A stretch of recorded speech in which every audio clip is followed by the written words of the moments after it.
Bonjour bien-aimés. Ce soir ou ce matin, j'aimerais nous encourager sur le thème Son autorité est pour notre avantage.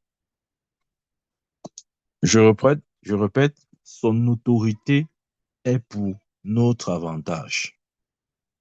Dans Ephésiens chapitre 1, verset 22, il est écrit, il a tout mis sous ses pieds et il a donné pour chef suprême à l'Église. Amen. Il dit, il a tout mis sous ses pieds et il l'a donné pour chef suprême à l'Église. La version NLT dit plutôt, Dieu a tout mis sous l'autorité de Christ et a fait de lui chef sur toutes choses pour le bénéfice de l'Église. Amen. J'aime cette version. Que je la lise encore. Dieu a tout mis sous l'autorité de Christ et a fait de lui chef sur toutes choses pour le bénéfice de l'Église. Bien-aimé, pourquoi est-ce que Dieu a tout mis sous l'autorité de Christ? Pourquoi est-ce que Dieu a fait de Christ chef sur toutes choses? C'est pour le bénéfice de l'Église. C'était en vue de l'Église.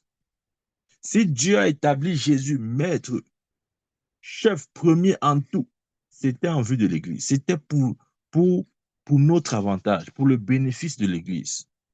Mais nous devons comprendre ça bien. Dieu n'avait pas besoin d'établir Jésus parce qu'il est établi depuis l'éternité.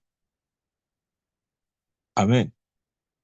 Regardez, Jésus n'avait pas besoin que le Père l'établisse. Non, il n'avait pas besoin, absolument pas. Parce qu'en tant que Dieu, il est établi sur toutes choses.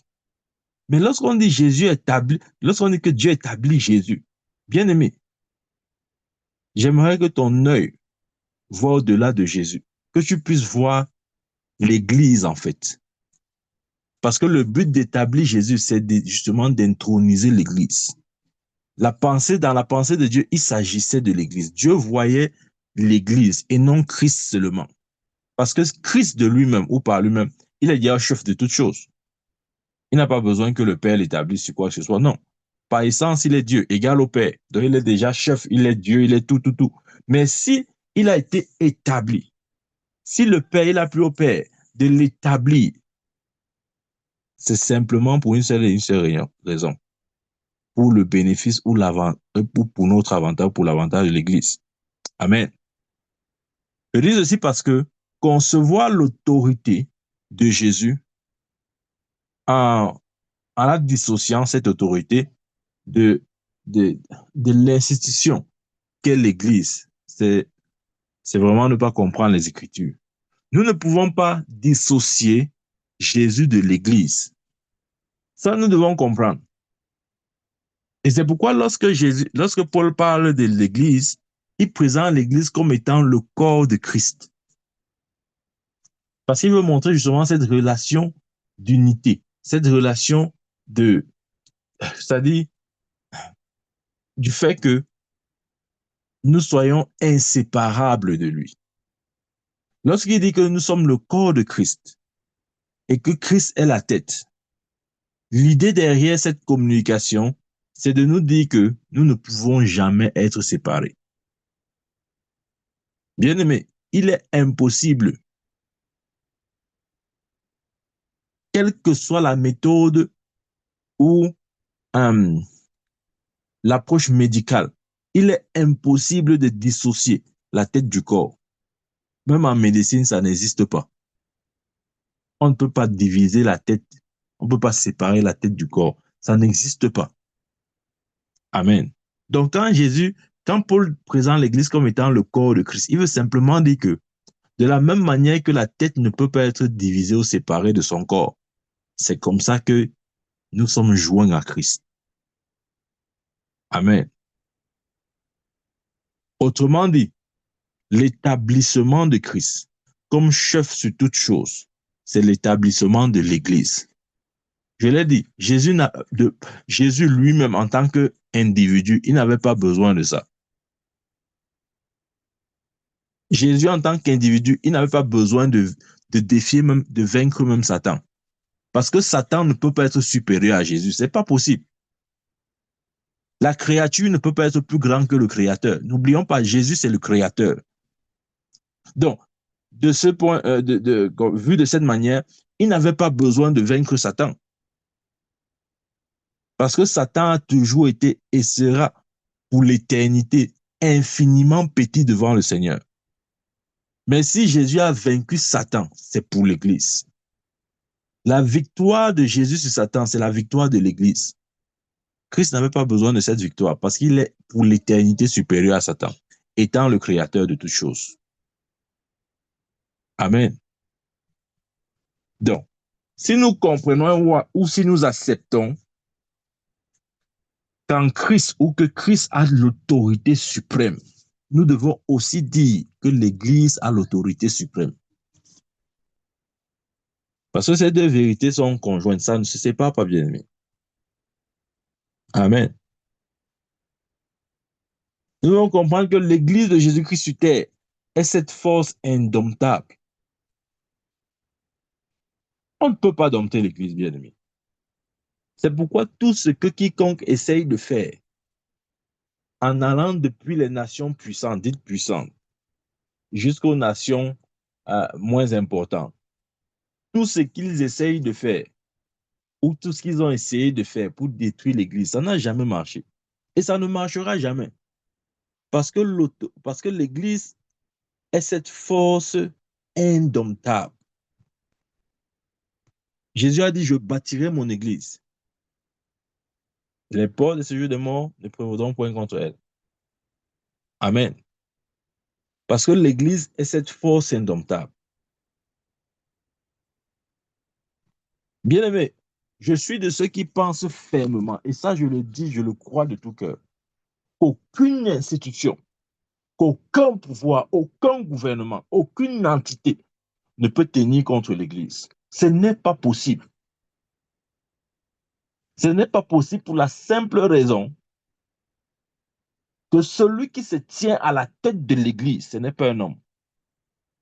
La tête de l'Église n'est pas un homme.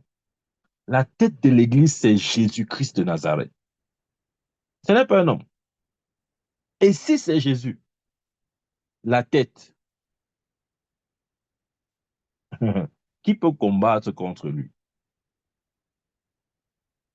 C'est pourquoi aucune institution, aucun État, aucun gouvernement ne peut tenir tête à l'Église. Ce n'est pas possible. Parce que celui qui se tient à la tête, c'est le Créateur lui-même. Amen. Et rappelons-nous ce verset de Éphésiens 1, verset 29, dit, Dieu a tout mis sous l'autorité de Christ et a fait de lui chef sur toutes choses pour le bénéfice de l'Église. Amen.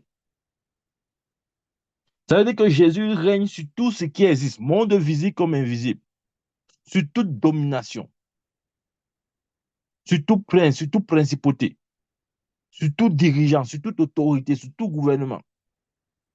Il règne sur tout type de royaume dans ce monde, visible comme invisible.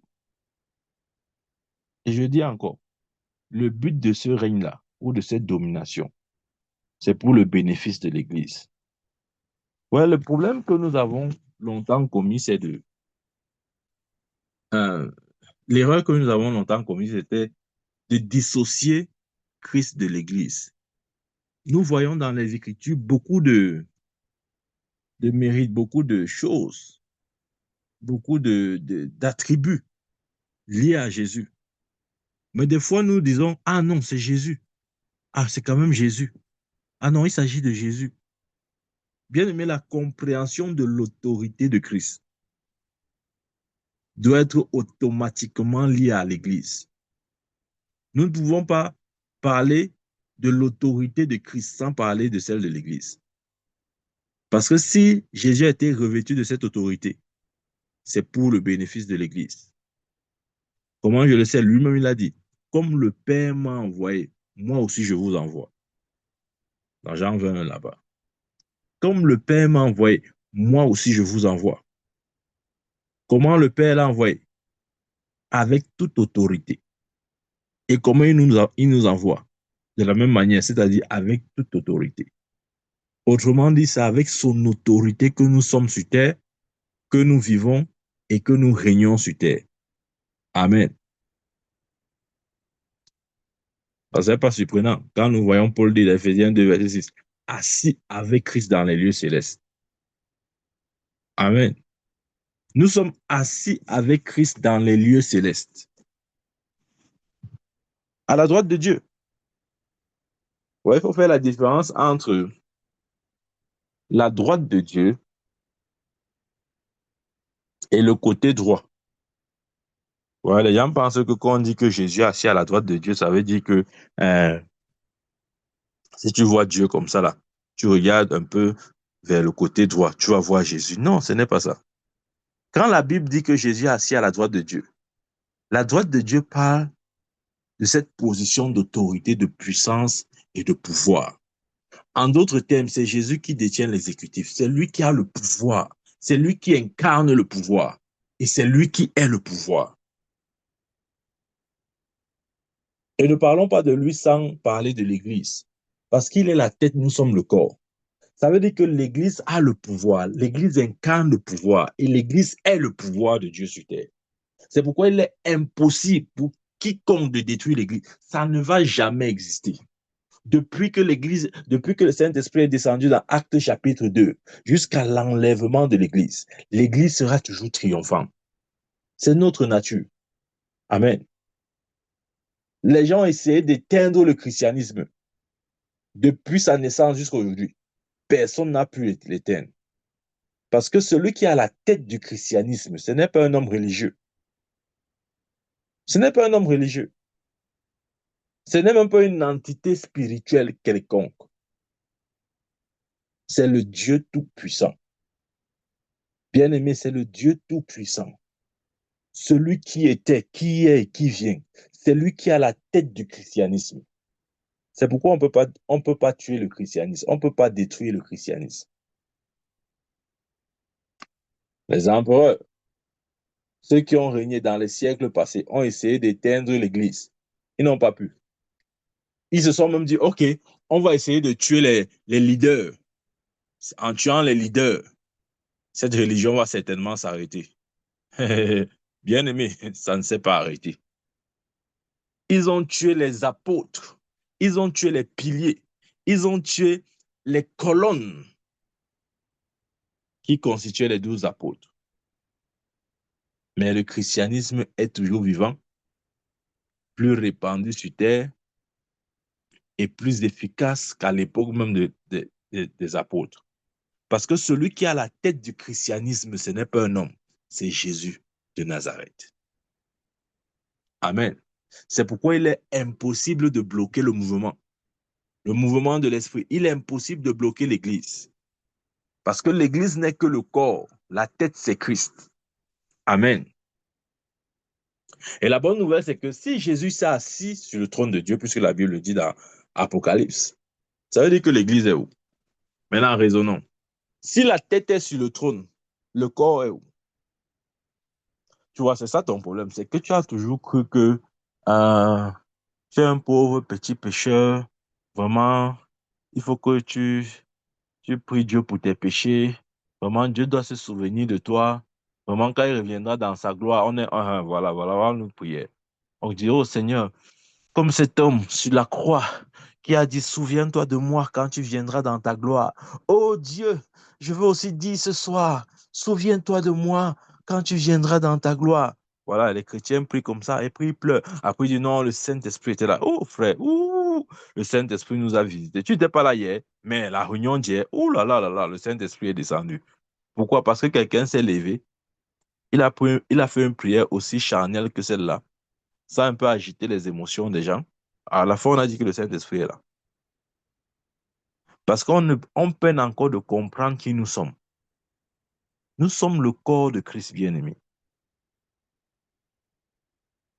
Tu vois, celui qui a la brigand de la croix là, avait raison de faire cette prière. Lorsqu'il dit au Seigneur, oh, souviens-toi de moi quand tu reviendras sur terre dans ta gloire. Il n'était pas membre du corps de Christ.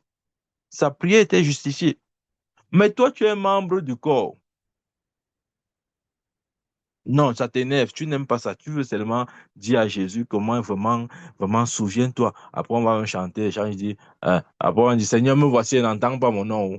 Me voici, oh. Après, d'autres chrétiens disent, ah, Seigneur, quand tu vas venir chercher l'église, pardon, ne m'oublie pas, oh, pardon, pardon, je sais que je suis un pauvre petit pécheur, mais je t'en supplie, ne me laisse pas. Je ne veux pas passer par la grande tribulation. Ouais, Dieu, souviens-toi de moi quand tu vas venir chercher l'église. Je ne sais pas pourquoi on fait ça. Amen. Et on aime ces genres de confessions-là. On aime ça. Je vous dis qu'on aime ça. Parce que quand on fait ça, ça touche un peu nos émotions-là. On se met à pleurer un peu. Après, on dit vraiment, le Seigneur est merveilleux. Vraiment, j'ai passé un bon moment dans sa présence. Vraiment, l'église, tu n'étais pas là dimanche dernier. Oh, c'était chaud, c'était chaud. C'était chaud, c'était chaud. Parce qu'on a passé le temps à prononcer des paroles charnelles qui ont agité nos sens. Maintenant, on vient dire que l'église était où? C'était le feu est descendu, le feu est descendu. Non, bien-aimé, sortons de ces choses. Amen. Ce n'est pas ça. Ce n'est pas ça le christianisme. C'est une invention humaine. Ce sont les pensées des hommes. Rejetons-les et acceptons les pensées de Christ. Si la tête est sur le trône, ça veut dire que le corps est aussi sur le trône. Il ne faut pas aller à l'école biblique pour comprendre ça. Il ne faut même pas être chrétien pour comprendre ça. Il faut juste avoir un petit cerveau. Si tu as un petit cerveau dans ton crâne, tu peux comprendre ça, bien-aimé. Est-ce que je peux venir chez toi avec je fais entrer ma tête et je laisse mon corps à l'extérieur? C'est pas possible. Je peux pas entrer chez toi, j'entre avec ma tête et tout mon corps est dehors. Mais ma tête est seulement dedans, en train de marcher à l'intérieur de ta maison et mon corps est dehors. C'est pas possible ça. Donc si nous acceptons que Jésus est assis sur le trône de Dieu, acceptons aussi que l'Église est assise sur le trône. Éphésiens 2, verset 6. Assis avec Christ dans les lieux célestes. Non, non, ça nous énerve. On n'aime pas les versets comme ça là.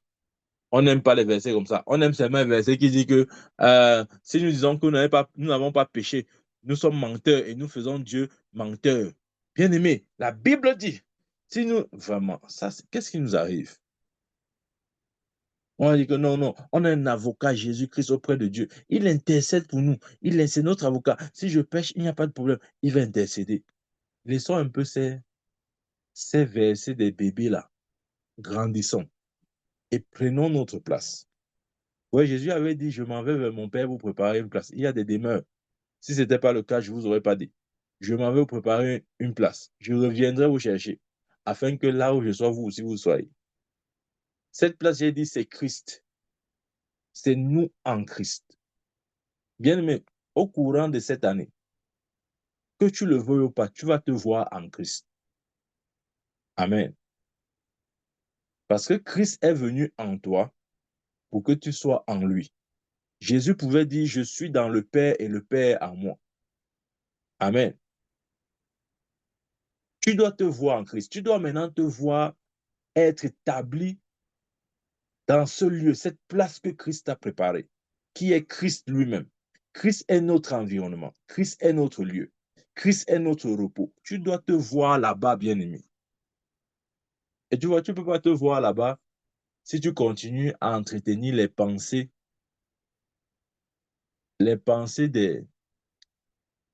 des fœtus dans la foi. Ce ne sont pas les bébés, ce sont les fœtus. Amen. Tu dois grandir, bien-aimé. Que tes yeux s'ouvrent sur cette réalité. Si la tête est sur le trône, le corps est sur le trône. Si Jésus est sur le trône de Dieu, ça veut dire que tu es sur le trône de Dieu. Je n'ai pas dit que tu seras. Je n'ai pas dit que tu seras sur le trône. Je dis que tu es sur le trône. Pendant que je parle, ton esprit est sur le trône. Tu vois, le problème, c'est que tu n'as jamais pris conscience de ça. Tu as seulement vu, tu t'es toujours dit que non, je suis à Douala, je suis à Yaoundé, hein, je suis en Europe, je suis en Amérique. Tu n'as jamais dit, je suis sur le trône. Et je prie au nom de Jésus que tes yeux s'ouvrent, que tu puisses te voir sur le trône de Dieu. Ce n'est pas une promesse, c'est une réalité, c'est un fait. Et je ne te demande pas de prier pour être sur le trône. Tu es là-bas. Mais tu dois te voir. Ouais, c'est ça le mystère de nous en Christ. C'est la révélation que nous avons de notre position, du lieu où Dieu nous a maintenant positionnés. Amen. Tu es sur le trône. Si la tête est sur le trône, le corps est sur le trône. Vous voyez, nous devons être pleinement conscients de ça pour que notre autorité en Christ puisse se manifester. Amen. Rappelons ce que la Bible dit. Éphésiens 1, verset 21.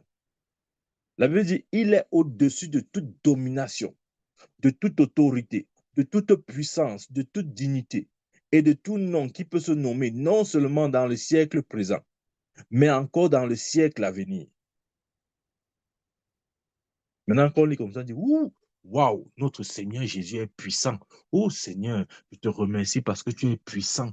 Merci Seigneur parce que la Bible dit que tu es au-dessus de toute domination. Merci Seigneur parce que la Bible dit que tu es au-dessus de toute autorité. Oh Seigneur, je te remercie parce que tu es au-dessus de toute puissance, de toute dignité. Oh, quel Dieu puissant nous servons. Oh, notre Dieu est puissant.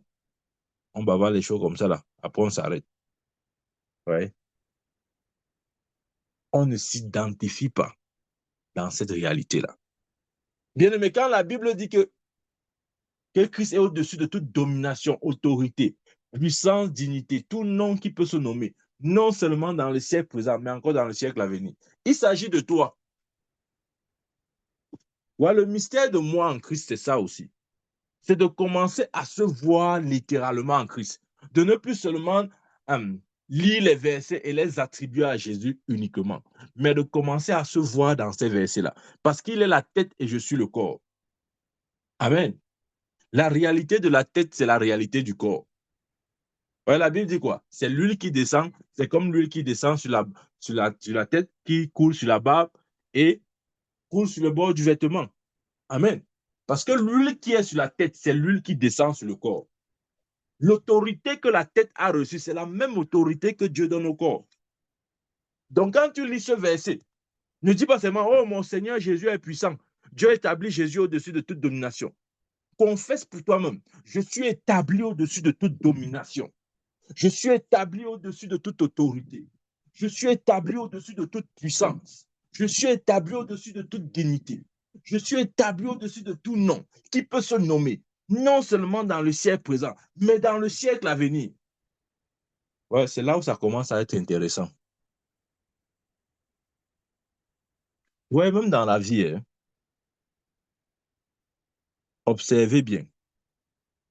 Même quand quelque chose de bien arrive, cette chose est davantage, est beaucoup plus intéressante lorsque, lorsque vous êtes d'une certaine manière impliqué ou inclus dans ce qui arrive.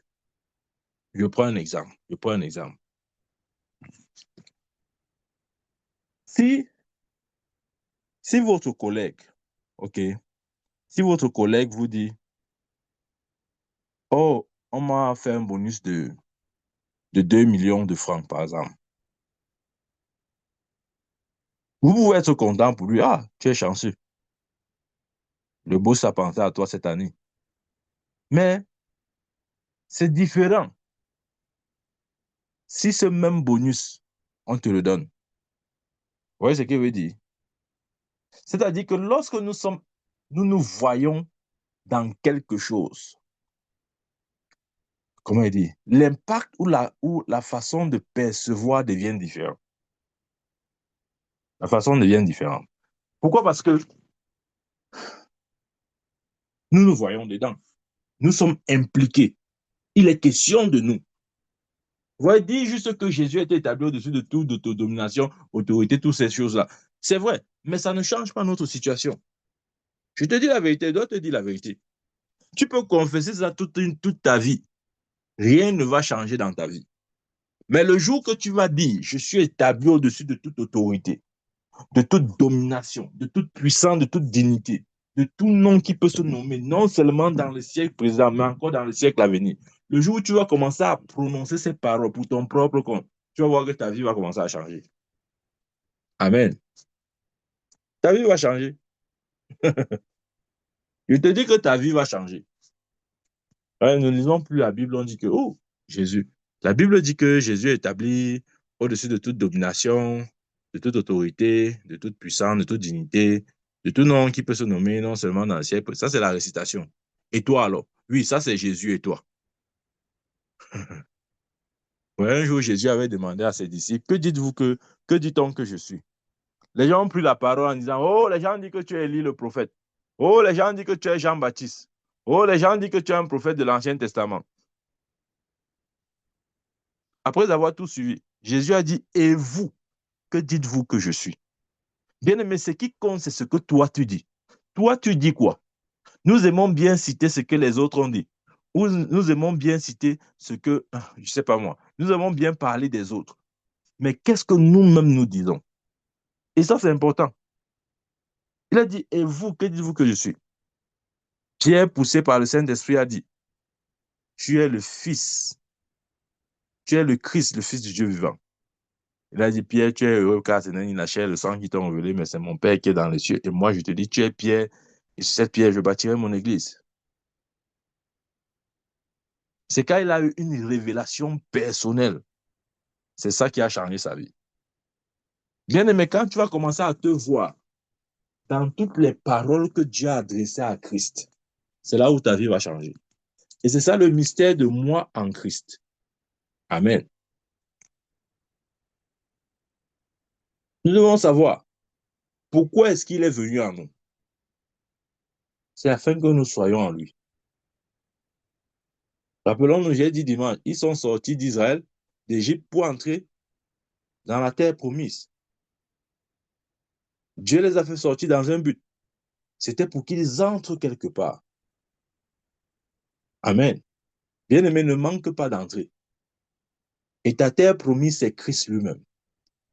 Ne manque pas d'entrer en Christ. Ne manque pas de vivre ces réalités-là. Ne récite pas juste la Bible. Commence à te voir dedans. Amen.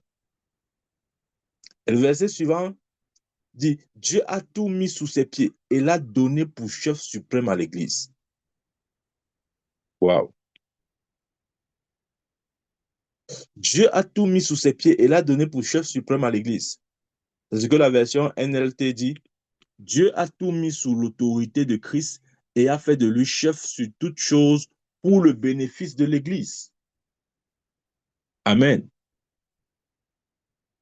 Maintenant, ça veut nous dire quoi? Ça veut dire que Dieu a donné à Christ cette autorité pour le bénéfice de l'Église. C'était en vue de l'Église. Gloire à Dieu, il l'a déjà fait.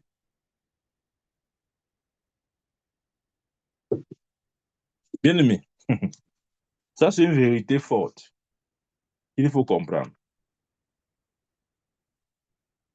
Tout titre, si tu peux noter, note ce qu'elle m'apprête à dire.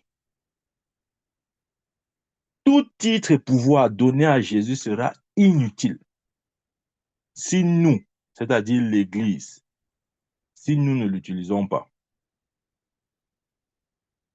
Amen. Donc, ça veut dire que le but pour lequel Jésus a reçu toute cette autorité, toutes ces gloires, tout ce pouvoir, c'était pour le compte de l'Église, pour le bénéfice de l'Église. Et c'est à nous d'utiliser cela, bien aimé. Mais déjà, nous devons être conscients. C'est pourquoi j'ai dit, il y a des versets, quand tu les lis, ne les lis pas juste. Il faut prendre possession. Il faut recevoir, il faut l'embano, il faut saisir. Amen. Ce n'est pas assez de dire, oh, la Bible dit que Jésus a assis au-dessus de toute domination, Jésus a assis au-dessus de toute autorité, vraiment notre Jésus est fort, vraiment Dieu nous a donné un puissant sauveur, oh Jésus, je te bénis parce que tu es puissant. Non. Ceux qui ne se voient pas en Christ, c'est comme ça qu'ils parlent. Mais ceux qui se voient en Christ, ils disent, j'ai été établi au-dessus de toute domination. Maintenant, quand quelqu'un dit ça comme ça, les religieux vont dire, ah voilà, regardez, il n'est même pas humble. Hein? Regardez vous-même ces paroles. Il dit qu'il était établi au-dessus de toute domination. Il dit qu'il était établi au-dessus de toute autorité, de toute puissance, de toute dignité, de tout nom. S'il est établi comme ça, Jésus a encore et la place de Jésus dans ce qu'il dit est où? Bien aimé, je suis en Christ et Christ est en moi. Il avait dit un jour à ses disciples qui avaient dit, oh, fais-moi voir le Père, fais-nous voir le Père, fais-nous voir le Père. Il a dit, mais attends, tu es normal. Celui qui m'a vu a vu le Père. Amen. Il est en train de dire qu'il est le Père. Il est la représentation physique du Père. Autrement dit, si quelqu'un voulait voir le Père, il n'avait qu'à voir Jésus. C'est ce qu'il a dit. Il a osé le dire. Ouais, je sais, comme c'est Jésus là, tu ne parles pas. Si maintenant quelqu'un dit ça, tu vas dire qu'il est orgueilleux. Mais non, pourquoi il dit ça? Pourquoi il dit ça? Il ne doit pas dire ça. Il ne doit pas dire ça. Il ne doit pas dire ça. C'est parce que tu n'as jamais su que tu es en Christ bien-aimé. Ce mystère, être en Christ,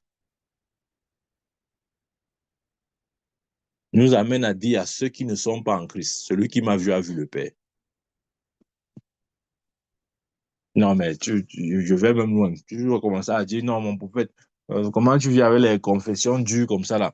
Moi, je suis là, j'aime moi mes versets. J'aime mon verset, mon verset. Et si nous péchons, il est juste et fidèle pour nous pardonner.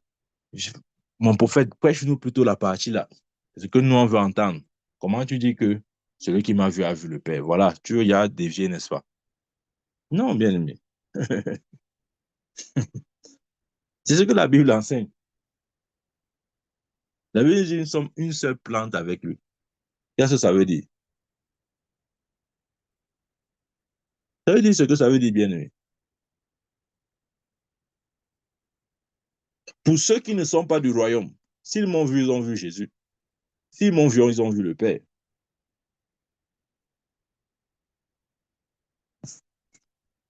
Tu vois, le jour où tu vas accepter ces vérités-là, ah, le jour où tu vas commencer à les confesser avec assurance, pas confesser par le prophète a dit que, le prophète a dit que, non, pas le prophète a dit que, le jour où tu vas confesser ça pour toi-même avec pleine assurance, je crois que c'est ce jour-là que tu sauras finalement qui tu es. Amen.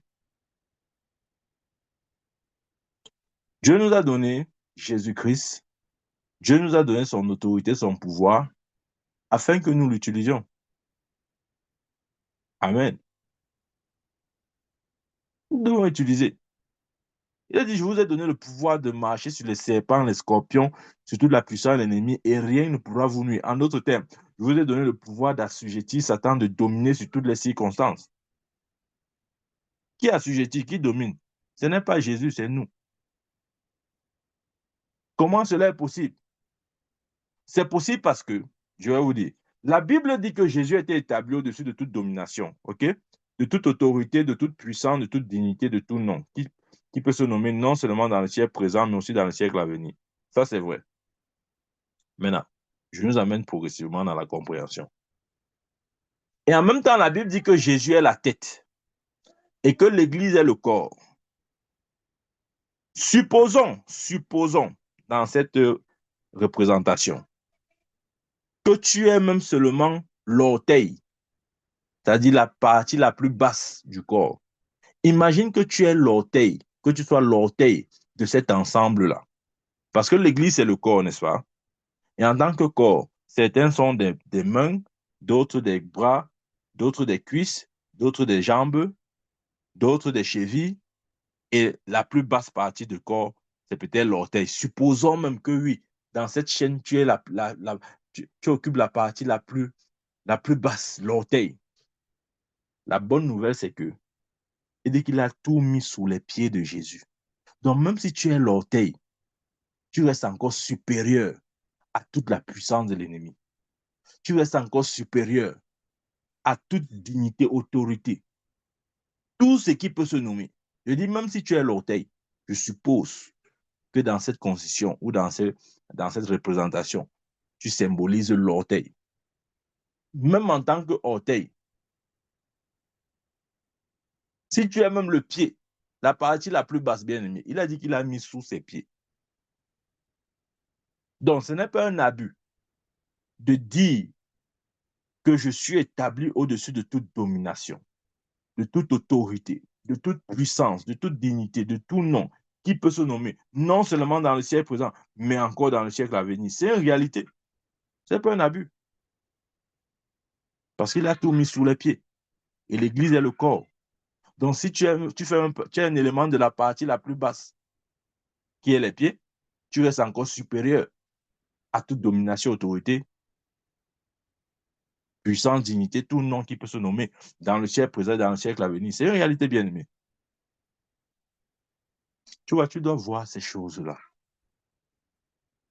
Je peux enseigner comme ça, mais si ton esprit ne voit pas ça,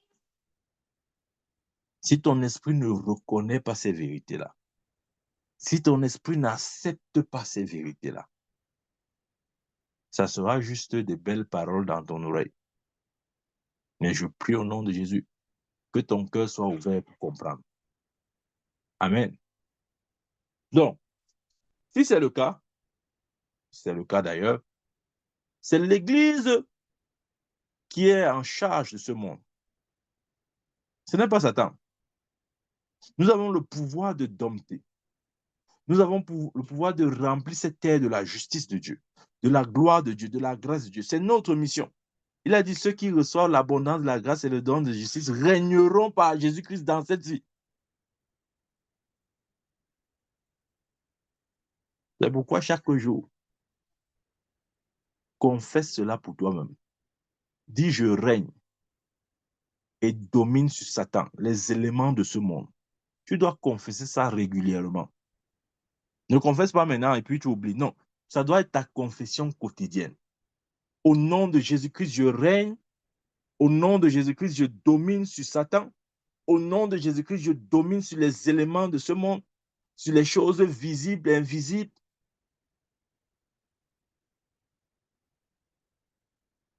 Maintenant, quand il dit confesse comme ça, tu ne sais pas pourquoi je le dis.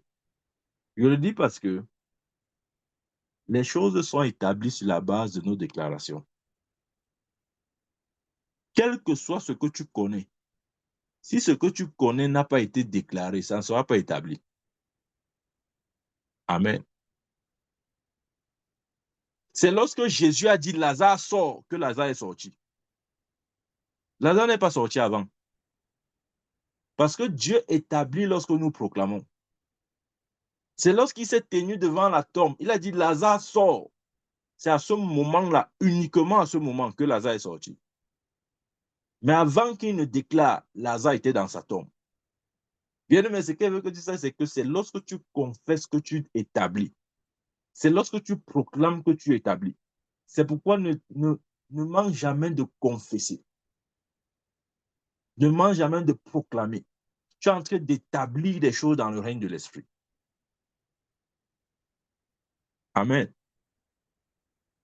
Refuse d'être accablé. Utilise l'autorité que Dieu t'a donnée. Utilise le nom de Jésus. Parce que l'autorité de Dieu, toute l'autorité de Dieu est investie dans ce nom. Amen. Utilisons le bien-aimé. Ça n'a pas les batteries, ça n'a pas les piles. Ouais, le nom de Jésus n'a pas les piles pour se décharger. Il y a les chrétiens qui font comme si, vraiment, si tu appelles trop le nom là, vraiment, la batterie va se décharger. Après, le nom ne va plus répondre. Ça n'a pas de piles, bien-aimé. Utilise ce nom. Fais des déclarations avec ce nom. Amen.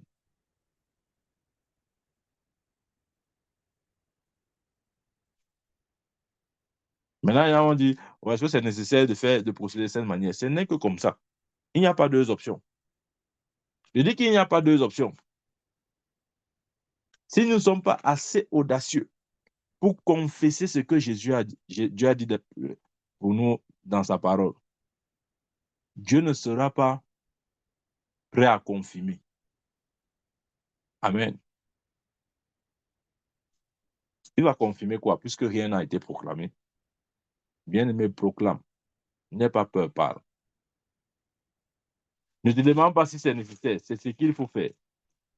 Amen. C'est plus que nécessaire, c'est ce qu'il faut faire.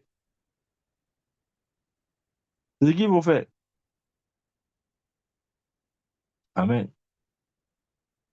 Bien-aimé, c'est ce qu'il faut faire. Je prie au nom de Jésus que nos oreilles, notre entendement notre cœur perçoive exactement ces paroles. Que nous puissions marcher à la lumière de ces vérités. Que nous puissions prendre nos responsabilités en main. Que nous puissions nous voir en Christ. Nous voir assis sur euh, assis avec Christ dans les lieux célestes. Nous voir être assis en Christ. Que nous puissions prendre notre place dans ce lieu préparé pour nous. Ce lieu dans lequel nous sommes déjà. Que nous puissions être conscients de cela. Que nous puissions être assez audacieux et courageux pour proclamer la parole de Dieu avec assurance, afin de voir cette autorité se manifester dans notre vie. Au nom de Jésus, j'ai prié. Amen. Amen, amen.